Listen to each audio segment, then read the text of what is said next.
जय हिंद साथियों, मैं आलोक मौर्य ईबी एकेडमी पर आप सभी का स्वागत करता हूं। हमारी ग्राफ एवं तालिका विश्लेषण से संबंधित एक क्लास हो चुकी है, जो कि आप इस चैनल के प्लेलिस्ट में जा कर के ग्राफ एवं तालिका संबंधित प्लेलिस्ट होगी, आप उसमें जा कर के सारे वीडियो देख सकते हैं और अपने डाउट क्लियर कर सकते हैं।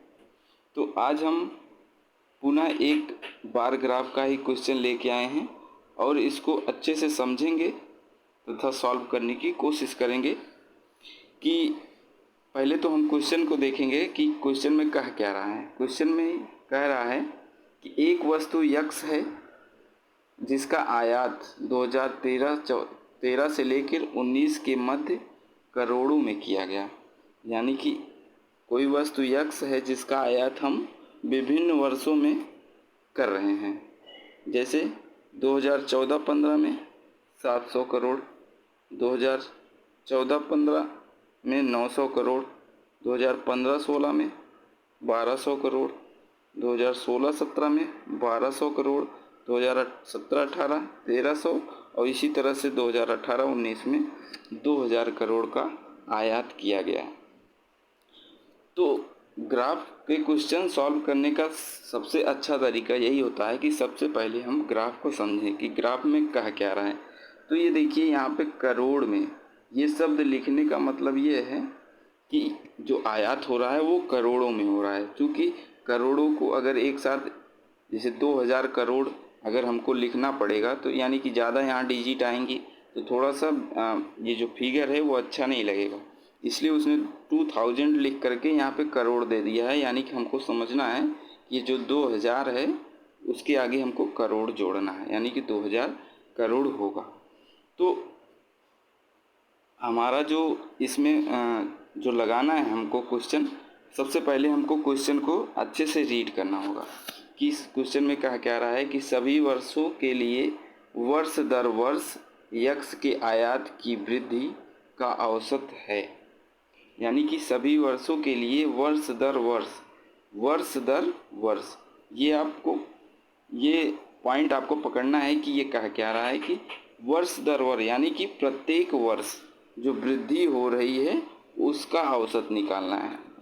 आपको ग्राफ में कल हमने बताया था कि ज़्यादा से ज़्यादा आपसे वो अंतर पूछता है, अंतर पूछ लेगा या औसत पूछ लेगा या आपसे प्रतिशत पूछ सकता है। ये 3 क्वेश्चन ही हैं जो आपको ग्राफ में देखने को मिलते हैं। इसलिए हमको पहले ग्राफ को अच्छे से रीड करना चाहिए जिससे हम इन सारे क्वेश्चन का आंसर दे सकें। तो यहाँ पे हमसे औसत पूछा है, इसलिए हम क्या करेंगे, जो भी वृद्धि हो रही यानी कि जो वृद्धि पूछा है तो इसलिए वृद्धि में 7 से 9 यानी कि 700 से 900 प्रत्येक वर्ष। पहले वर्ष में कितनी वृद्धि हुई, 200 की। 900 से 1200 इसमें कितनी वृद्धि हुई, 300। 1200 से फिर 1200 ही रह गया, यानी कि वृद्धि यहाँ नहीं हुई तो कितना वृद्धि हुई, 0। 1200 से 1300 में वृद्धि कितनी हुई, 100। और 1300 से 2000 में कितनी वृद्धि हुई, 700। तो हमने तो वृद्धि निकाल लिया। यानी कि इसका क्वेश्चन यही था कि वर्ष दर वर्ष यानी कि प्रत्येक वर्ष में जो वृद्धि हुई है, तो वृद्धि जो हुई है हम उसको ऐड कर लेंगे। यानी कि पहले वर्ष में ये वृद्धि हुई, दूसरे में ये हुई, तीसरे में 0 हुई, चौथे में 100 और पाँचवें में 700, यानी कि 5 वर्ष में ही वृद्धि हुई है। तो इनको जोड़ेंगे, 2 3 5 5 और ये 6 और ये 13, यानी कि 1300 आ गया। तो हमको क्या निकालना है, औसत। औसत बराबर क्या होगा, यानी कि 1300 बटे औसत में क्या होता है कि जितनी बार जो भी संख्या जोड़ी गई है, यानी कि 5 वर्ष में वृद्धि हुई है, इसलिए हम क्या करेंगे, 5 से ही भाग करेंगे। इसको जब हम 5 से भाग करेंगे तो कितना होगा, 5 दूना 10 बचा कितना, 30, 5 छके 30 और 1 0, यानी कि 260। तो इसका औसत क्या आया 260। तुम्हारा ऑप्शन नंबर 1 आंसर हो जाएगा 260। नेक्स्ट क्वेश्चन,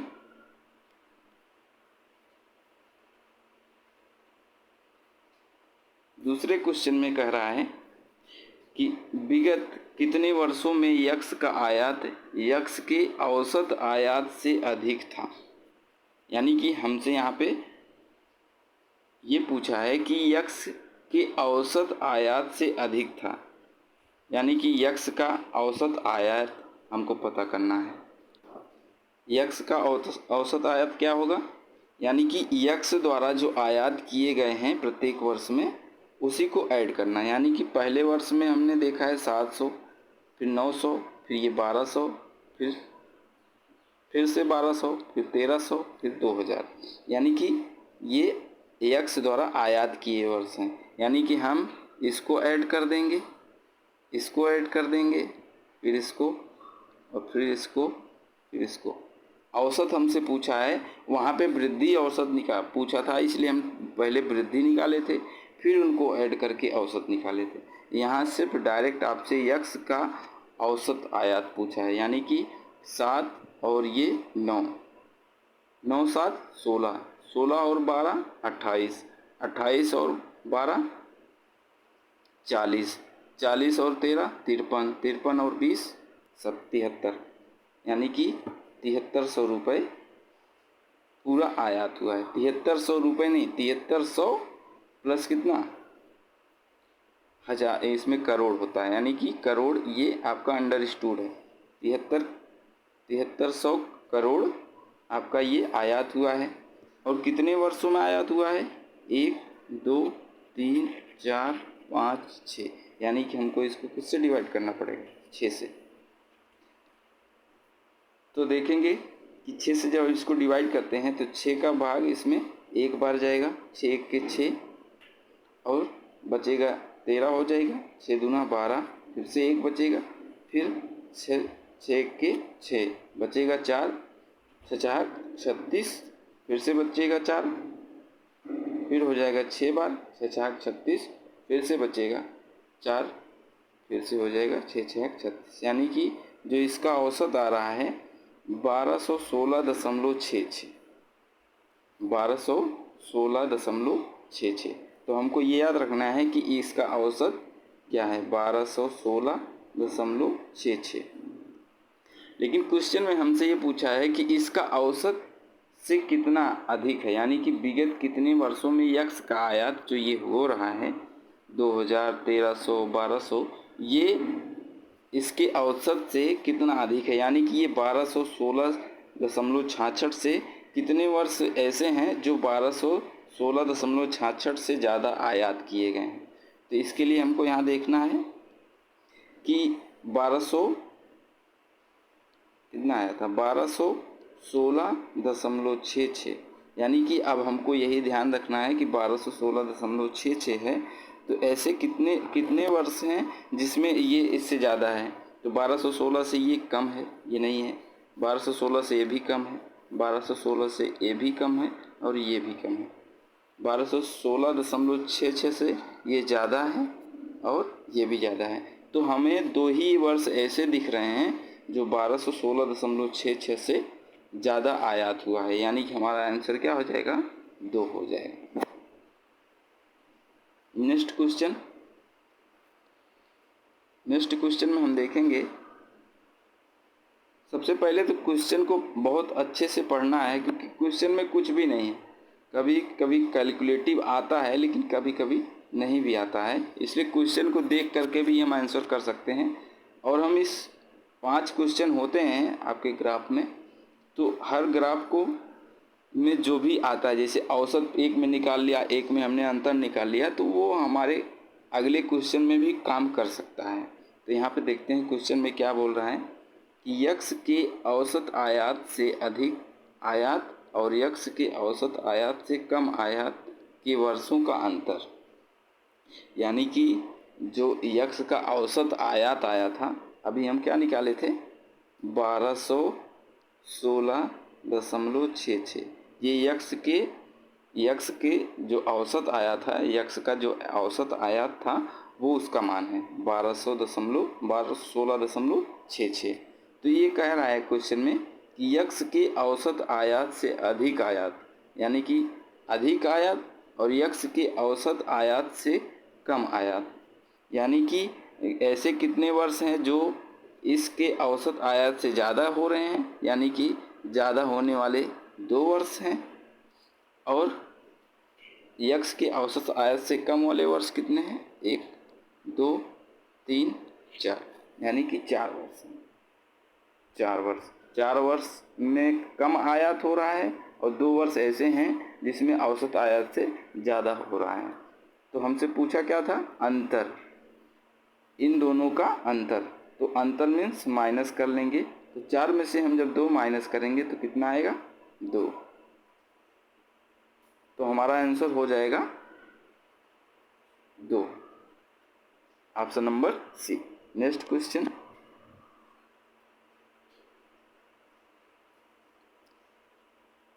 देखेंगे कि क्वेश्चन नंबर 4 में क्या कह रहा है। क्वेश्चन नंबर 4, वर्ष 2014-15 से 2015-16 के दौरान यक्स के आयात में वृद्धि प्रतिशत है, यानी कि वर्ष 2014-15 और 2015-16 के दौरान यक्स के आयात में वृद्धि प्रतिशत। तो कल हमने बताया था कि वृद्धि प्रतिशत पूछ सकता है या आपसे डायरेक्ट प्रतिशत पूछ सकता है या कमी प्रतिशत पूछ सकता है। तो डायरेक्ट प्रतिशत पूछता है तो जिसके साथ का लगा होता है वो हर बन जाता है, लेकिन अगर आपको वृद्धि प्रतिशत या कमी प्रतिशत पूछता है तो सबसे पहले हम कमी या वृद्धि निकालते हैं। सर्वप्रथम तो क्या निकालते हैं हम, कमी या वृद्धि।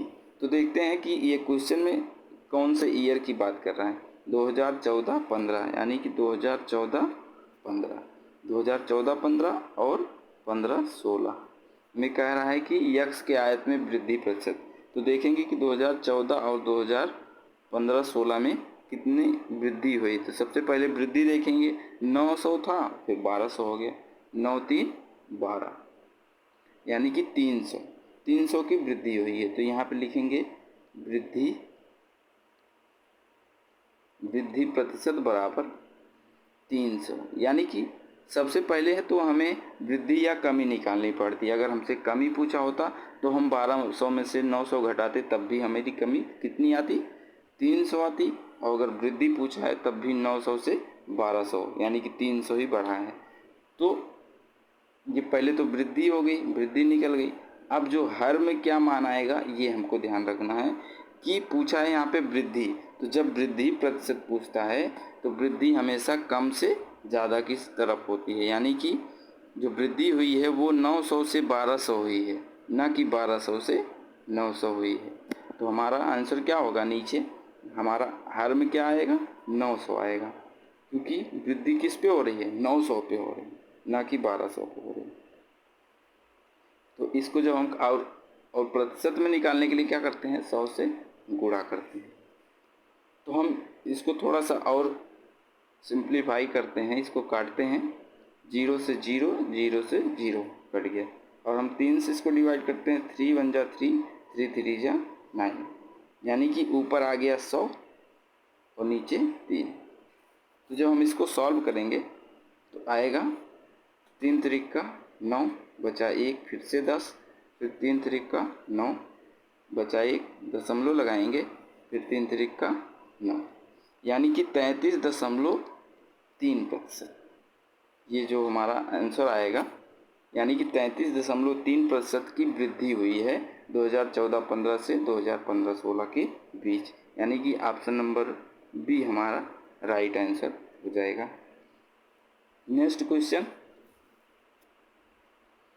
नेक्स्ट और इस ग्राफ का लास्ट क्वेश्चन है, जो कि ये ग्राफ आप देख रहे होंगे कि ये ग्राफ से संबंधित क्वेश्चन कितने इजी हैं, और अगर हम पूरे अच्छी तरीके से डेडिकेटेड होके अगर पढ़ेंगे ग्राफ को तो 20 में से 20 नंबर भी आ सकते हैं, कोई बहुत बड़ी बात नहीं है। इसलिए सबसे पहले फिर से लास्ट क्वेश्चन है, इसको देखेंगे कि वर्ष 2018-19 के दौरान यक्स का आयात सभी वर्षों की आयात की औसत से कितना प्रतिशत अधिक है। यानी कि क्वेश्चन में हमसे कह रहा है कि वर्ष 2018-19 यानी कि सिर्फ एक वर्ष की बात कर रहा है। तो हम इसको थोड़ा सा और समझेंगे फिर से कि वर्ष 2018-19 के दौरान यक्स का आयात सभी वर्षों के आयात की औसत से कितना प्रतिशत, यानी कि आयात के औसत जो हमने अभी निकाला था, जो हमारा औसत आया था, कितना आया था 1216.66।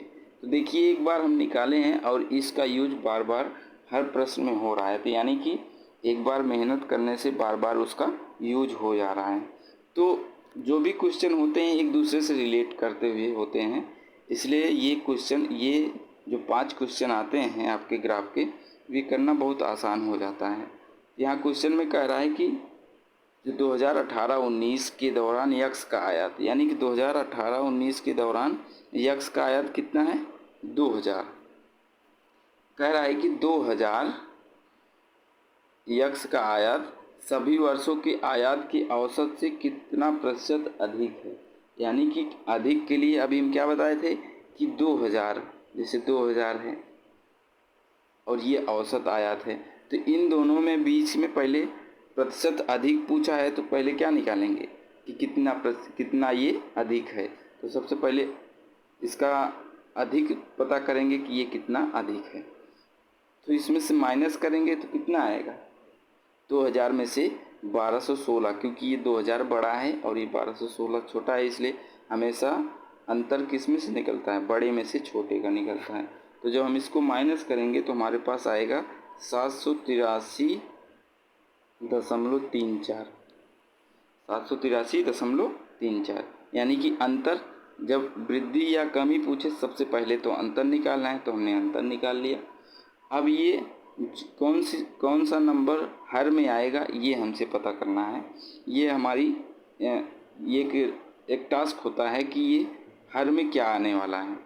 तो अगर हमने बताया आपको कि वृद्धि अगर हो रही है तो हमेशा वृद्धि किससे होती है, कम से ज़्यादा की तरफ, यानी कि वृद्धि हो रही है तो हमारा नीचे मान क्या आना चाहिए 1216.66, और प्रतिशत निकाल रहे हैं तो हम 100 से गुणा भी करेंगे। तो देखें कि यहाँ से 2 अंक के बाद दशमलव नीचे भी है और 2 अंक के बाद दशमलव नीचे भी है, तो दोनों कट जाएंगे। अब हमारे पास बचेगा, थोड़ा सा हम इसको रफ करेंगे,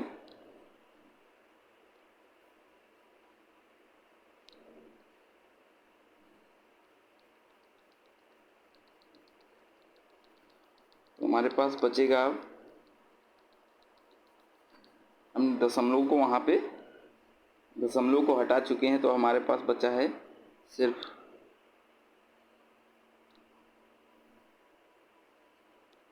78,334/12/1666 गुणे 100, ये हमारे पास अब बचा है क्योंकि हमने दशमलव को हटा दिया था।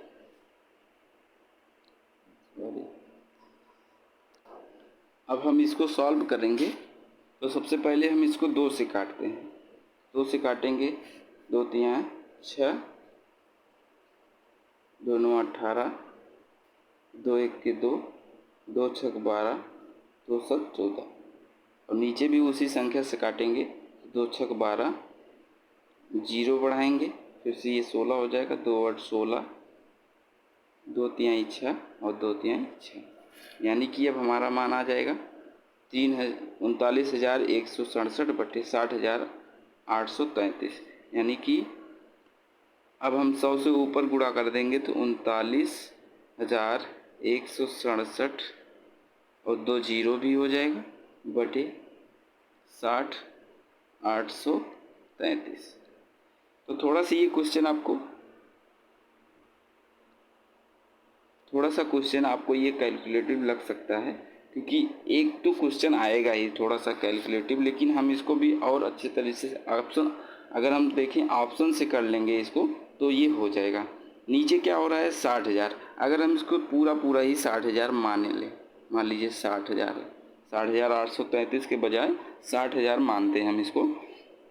तो अगर हम 60,000 का भाग 3,91,000 अगर हम इसमें करते हैं कि पहले 60,000 का अगर भाग हम इसमें देते हैं, 39,000 में तो जाएगा नहीं, इसलिए हमको यहाँ तक लेना होगा। 3,91,670 में अगर हम भाग करते हैं पहली बार तो क्या होगा, यानी कि 6 का भाग अगर हम 6 बार लेके जाएं, यानी कि 6 छहाक 36, तो या तो और अगर 7 बार ले जाते हैं तो 7 छंग 42, यानी कि यहाँ 39,000 ही है तो वो ज़्यादा होगा, यानी कि ऑप्शन नंबर डी तो होगा नहीं, 7 बार जाएगा नहीं। और 6 बार जा रहा है तो 5 बार ले जाने की ज़रूरत ही नहीं, इसलिए हमारा आंसर यानी कि इसी दोनों में से होना चाहिए। अब तो हम देखेंगे, तो अगर हम 6 बार ले जाते हैं तो इसमें तो कितना होगा, अगर 6 बार जाता है तो इसका मान आएगा, अगर हम देखें मान को डिवाइड करें तो क्या होगा कि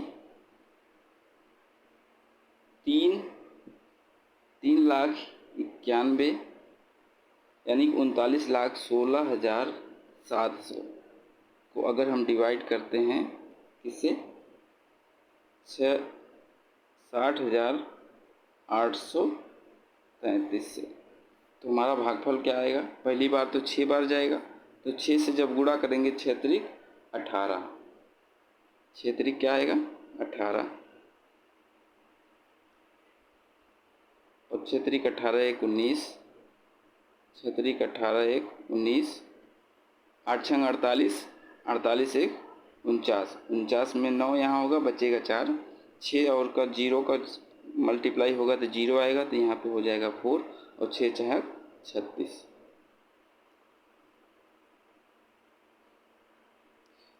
6 छहाक 36। तो देखेंगे कि यहाँ पे माइनस करेंगे तो आएगा 2, 0, यहाँ तो 0 बढ़ेगा ही, यहाँ पे बचेगा कितना, 16 में से 9 गए 7, 15 में से 9 गए 6, यहाँ बचा 0, तो यहाँ पे आएगा 10 में से 4 गए 6, यहाँ बचा 8, 8 में से 6 गए 2, और ये कैंसिल हो जाएगा। तो यानी कि अभी भी हमारे पास कितना बचा है, 2,66,720, यानी कि अभी भी हम कितनी बार ले जाएं, अगर हम देखते हैं 6 का 4 बार ले जाते हैं, 6 चौक 24 या 3 बार, तो यानी कि ये 26 है और 4 बार ले जाने पे 24 ही हो रहा है, तो यानी कि ये 3 वाला तो हो ही नहीं सकता, ये भी कैंसिल, ये भी कैंसिल हो ही गया था, ये भी कैंसिल हो गया था, यानी कि हमको पूरा ना सॉल्व कर नहीं, हम अगर पूरा नहीं सॉल्व करते हैं तब भी हमारा आंसर आपको मिल चुका है, क्योंकि ये 4 बार ही जाएगा, और यहाँ पे देख रहे हैं कि 6,4.38 आया है, तो ये हमारा राइट आंसर क्या हो जाएगा, ऑप्शन नंबर सी। तो आज हम ग्राफ से संबंधित भी क्वेश्चन अपना ये पूरा कर चुके हैं। तो अगर आपको आज की क्लास ये अच्छी लगी हो तो शेयर करें, कमेंट करें और लाइक करें, और सब्सक्राइब करना ना भूलें। इसे ज़रूरतमंद लोगों तक अवश्य पहुंचाएं, जिससे कि लोग इससे जुड़ करके अपना डाउट क्लियर कर सकें ग्राफ से संबंधित क्वेश्चन में। तो मैं आशा करता हूँ आपको ये क्लास पसंद आई होगी। मिलते हैं कल अपनी नेक्स्ट क्लास में, तब तक के लिए आप अपना ध्यान रखें, खुश रहें, जय हिंद।